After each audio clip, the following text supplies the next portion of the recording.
Hello everyone, my name is Benji Laszlo Fields. I am a new postback at NASA Goddard Spaceflight Center working with Ravi Kaparapu. And I'm excited to be presenting my research where I searched the HARPS archive for potential candidate laser signals from other stars. Now, what is HARPS? HARPS is a high-resolution spectroscope originally built to look for exoplanets through the radial velocity method. So this is looking for very subtle Doppler shifts that suggest that the star is wobbling, right? But inadvertently, that makes it a perfect instrument to look for lasers because it is resolving the starlight down to an extremely fine gradation, which means if ET happened to be home and beaming a laser in our direction, it would show up as a very narrow monochromatic spike of energy. And this will be distinct from natural stellar emission lines, which are broadened and smeared across the electromagnetic spectrum by the heat of the star. So we're able to eliminate one class of false positive that way. Now, of course, another type of false positive is cosmic rays. Now, I said you wanted your spikes to be narrow in the spectrum, right? You don't want them to be too narrow because if it is so narrow that it didn't scatter across the instrument's optics to the point spread function, then you know it's not real. Then you know it's probably a particle zipping in and hitting the CCD at an angle. So we're able to also eliminate cosmic rays. Now finally, you get to terrestrial airglow. That's a type of false positive where basically you have this ambient glow from the night sky. This is happening at much lower temperatures than from a star, so it can kind of mimic what you'd expect from a laser. Thankfully, though, we know what our atmosphere is made out of, so we know what wavelengths this airglow will happen at, and we were able to eliminate those wavelengths. So after eliminating that whole laundry list of false positives, we get to our final list of candidates.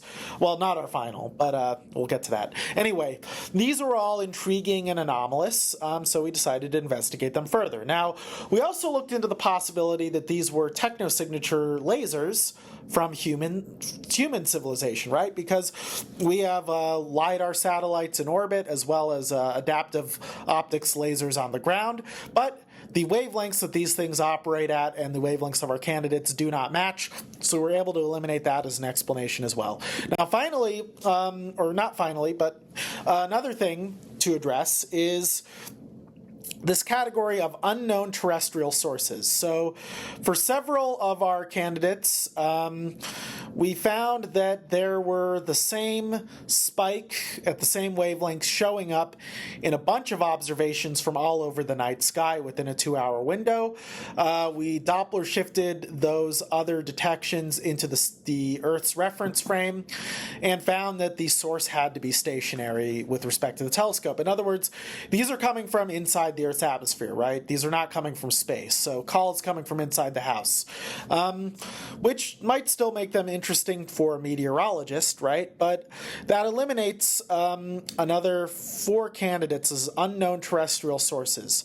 So finally, we're left with 3 candidates. This is our real final list of candidates now that are currently unexplained and seemingly extraterrestrial in origin. And these are the ones that we want to keep investigating as potential technosignatures. And so we get to my favorite candidate here from GJ317.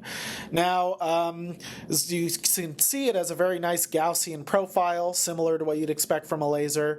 GJ317 is also a relatively older or kind of middle-aged red dwarf, so it doesn't flare quite as much as the young ones. These are all good signs as far as it being a potential candidate.